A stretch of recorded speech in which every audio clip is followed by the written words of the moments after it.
Human heads. Is this truth or state propaganda? Before we go deep into this story, make sure you click the subscribe button, like this video, and share it. What you're about to hear is not just news. It is about justice, identity, and truth.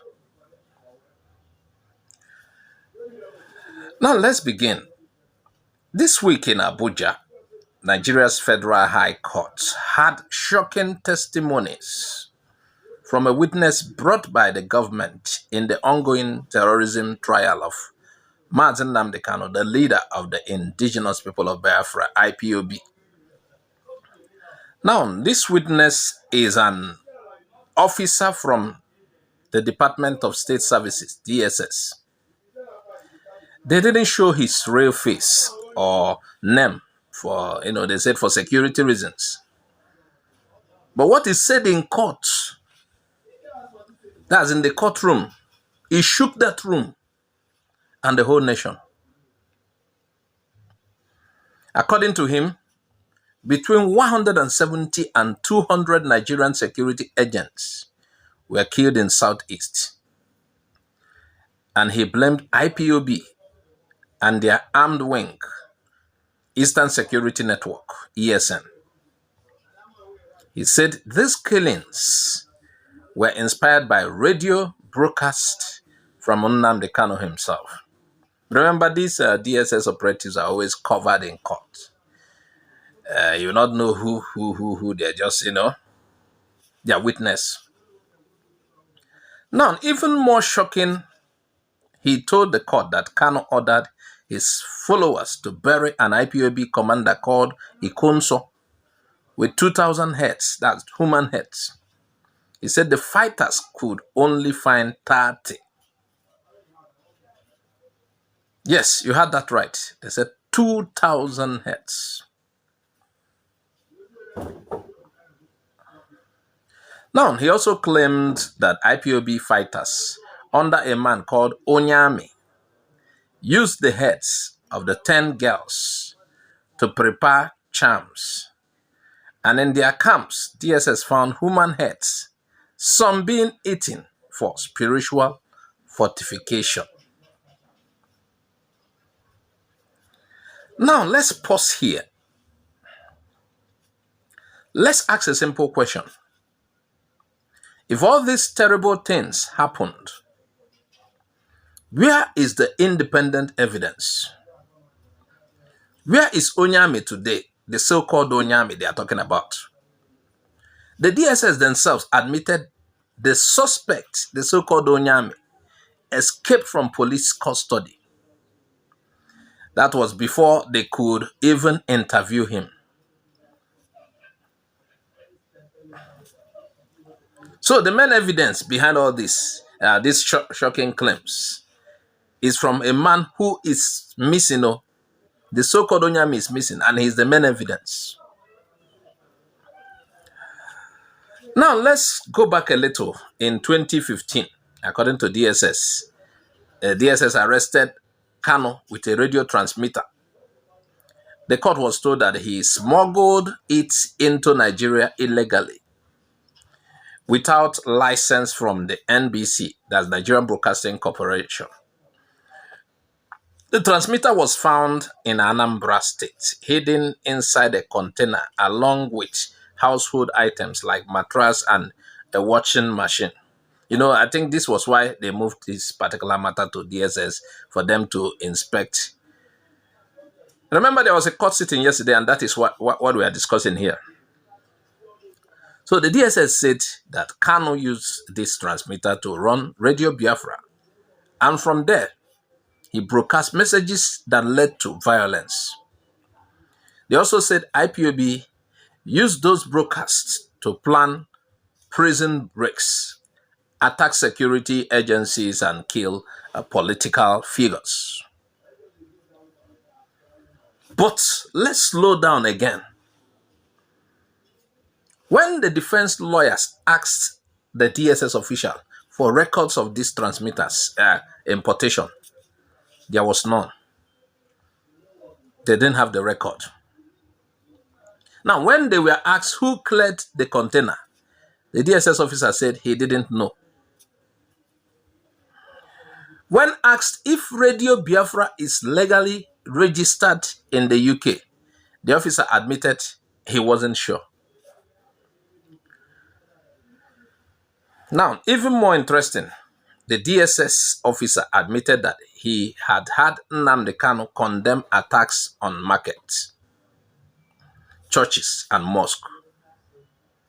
Now, so if Nnamdi Kanu condemns such acts, why is only the violent part of his broadcast being used in the court?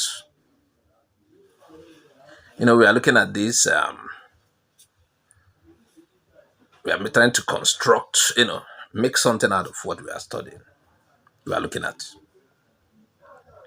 Now, so what are we looking at here? Like I said, is this trial about justice or is it about punishment? Is Nnamdi Kanu being tried for what he did or for what others did using his name? I want to be neutral, but I need to ask some intelligent questions. Why is IPOB, which is a separatist group, being called terrorists? Why? While bandits, kidnappers, and political assassins roam free in other parts of the country. And most importantly, is the Nigerian government using shocking stories like 2000 heads and human meat to turn public opinion against Biafra agitation? I'm trying to learn, please. Note, we are trying to learn. You don't just tell us anything and it's in the media like that. We need to look at it. Now, let's be honest. The Southeast has seen pain. Southeastern part of Nigeria. They have seen pain. They have seen suffering. And they have seen marginalization in this country. And the government actually created room for many of these. People are angry. Young people feel abandoned. And security forces have attacked villages. Soldiers have burnt homes. And nobody has been punished. Out of all this, IPOB was bettered. It gave birth to IPOB. And some people followed them not because they wanted war, but because they wanted someone to speak for them. They wanted freedom. Yes, note, violence is wrong. We must admit that.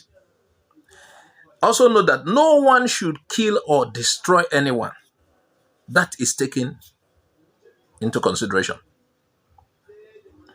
But until Nigeria begins to listen, not just to accuse, but the cries of injustice will not stop until Nigeria begins to listen. Now, let's look at the killing of Ahmed Gulak, who is a former political advisor to Goodluck Jonathan. He was killed in Owerri, Imo State on May 30th, 2021. This was a day IPOB declared a sit at home to remember Biafran heroes. Now, the DSS witness said Gulak was killed by IPOB members because he couldn't speak Igbo and because he had a Muslim prayer mark on his head.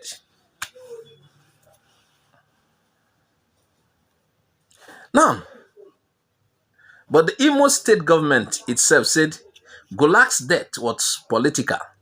And you know what was happening around that time? Russia's blaming Hope Uzodinma this and that.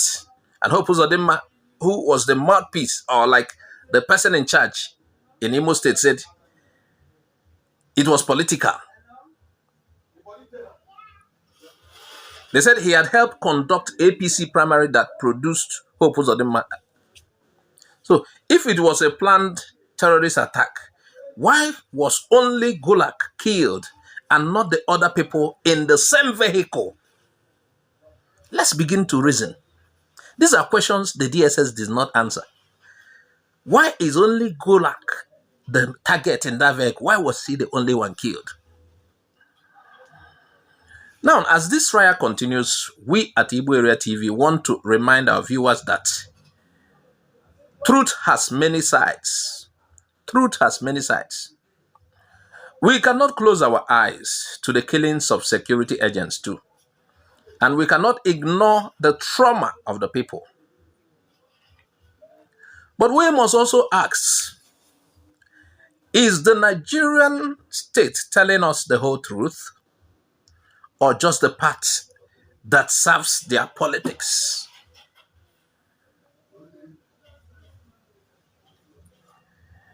Now, if you believe justice must be fair and facts must be checked, don't keep silent. Drop a comment below. Do you believe this DSS witness? Do you believe him? Is Nnamdi Kanu guilty or being framed? Hit the like button, share this video with your friend, and follow us on IGBO AREA TV as we continue to bring you the voices the mainstream refuse to hear.